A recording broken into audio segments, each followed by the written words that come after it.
మణిపూర్కి supreme court న్యాయమూర్తుల బృందం వెళ్ళింది. జస్టిస్ బిఆర్ గవాయ్ నాయకత్వం వహించారు. మణిపూర్లో ప్రతి ఒక్కళ్ళు శాంతినే కోరుకుంటున్నారు, ప్రస్తుత పరిస్థితి కొనసాగడం ఎవరికి ఇష్టం లేదు అని తేల్చి చెప్పారు. అదే సందర్భంలో ఇంఫాల్లో ఆదివారం జరిగినటువంటి మణిపూర్ హైకోర్టు 12వ వార్షికోత్సవంలో కూడా ఆయన మాట్లాడారు. పునరావాస శిబిరాల్లో ఉన్న ప్రజలు ఇళ్లకు వెళ్లాలని కోరుకుంటున్నారు, గవర్నర్ చర్యలతో రాష్ట్రంలో శాంతి నెలకొంటుందని నేను నమ్ముతున్నా అంటూ చెప్పుకొచ్చారు. మేము చురాచాంద్పూర్, బిష్ణుపూర్లోని పునరావాస శిబిరాలను సందర్శించాం. అక్కడ 2 వర్గాల ప్రజలతో మాట్లాడాం. వాళ్ళంతా ఒకటే కోరుకుంటున్నారు, శాంతి నెలకొల్పాలని, ఇంటికి వెళ్ళాలని అడుగుతున్నారు అని చెప్పుకొచ్చారు. Yes, correct. కానీ ఇంటికి వెళ్ళగానే గొడవలు ఎవరు సృష్టిస్తున్నారు? కొంతమంది కుకీ తెగల ఆయుధాలు పట్టుకున్నాడు వస్తాడు, గొడవలు సృష్టిస్తాడు. ఇటు మేతి తెగల్లో నుంచి ఒక వర్గం వస్తుంది, దాడులు చేస్తారు.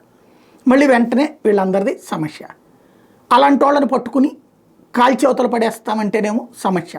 న్యాయ వ్యవస్థ ఇవన్నీ కూడా అడ్డం ఉంటాయి. అది పక్కన పెడితే బాగుంది. అక్కడ మణిపూర్కి న్యాయమూర్తుల బృందం వెళ్ళారు, వీళ్ళందరినీ సందర్శించారు. మరి దేశంలో బెంగాల్లో ఊచకోతలు జరిగినాయి, దాడులు జరిగినాయి. అనేక మంది హిందువులు దారుణంగా చివరికి తలకాయ మీద ముద్రేశారు.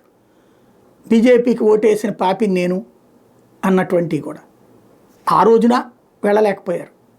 అట్లాగే కేరళలో ఏం జరుగుతున్నాయి పరిణామాలు, లేదా సంబాల్లో ఏం జరిగినాయి, కాశ్మీర్లో ఏం జరిగినాయి, ఇట్లాంటి వాటి దగ్గర కూడా న్యాయ వ్యవస్థలు వెళ్ళి అందరితో మాట్లాడగలిగితే భవిష్యత్తులో న్యాయ వ్యవస్థకు అసలు విషయాలు కూడా తెలుస్తాయి.